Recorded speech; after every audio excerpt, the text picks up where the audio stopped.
নতুন জাতের বাহুবলী টমেটো চাষ করে সফলতার স্বপ্ন দেখছেন ফরিদপুরের কৃষকরা। এ জাতের টমেটো আবাদে ফলনও হচ্ছে আশানুরূপ। এ বিষয়ে আরো জানাতে সরাসরি যুক্ত হচ্ছেন সহকর্মী NKB নয়ন। নয়ন, নতুন জাতের টমেটো আবাদে ব্যয় কেমন এবং লাভ কেমন হতে পারে, এ বিষয়ে কি তথ্য আছে আপনার কাছে জানাবেন?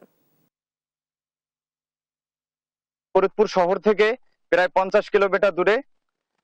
তো দর্শক, আমরা এই জায়গার একজন কৃষক, যিনি শাহাবুদ্দিন শেখ নাম, উনি বাহুবলী জাতের নতুন জাতের একটি টমেটো আবাদ করেছেন 30 শতাংশ জমির উপর।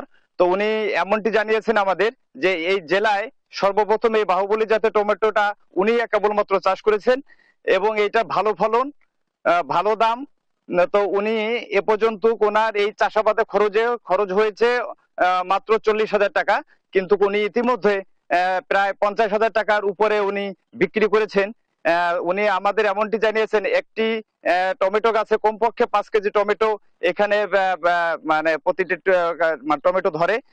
তো উনি আরো জানিয়েছেন যে ওনাদের জাতের যে টমেটোটা, এটা রোগবালাই কম এবং দেখতে সুন্দর এবং খরচ কম এবং স্বল্প খরচে এই যে টমেটো চাষের যে সম্ভাবনা এই জাতের যে দেখা দিয়েছে, এটার একটা দৃষ্টান্ত উদাহরণ উনি উনি নিজে পরীক্ষামূলক ভাবে চাষ করে সফল হয়েছেন।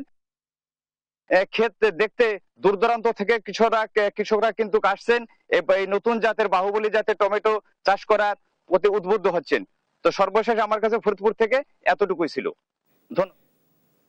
নয়ন, আপনাকে ধন্যবাদ।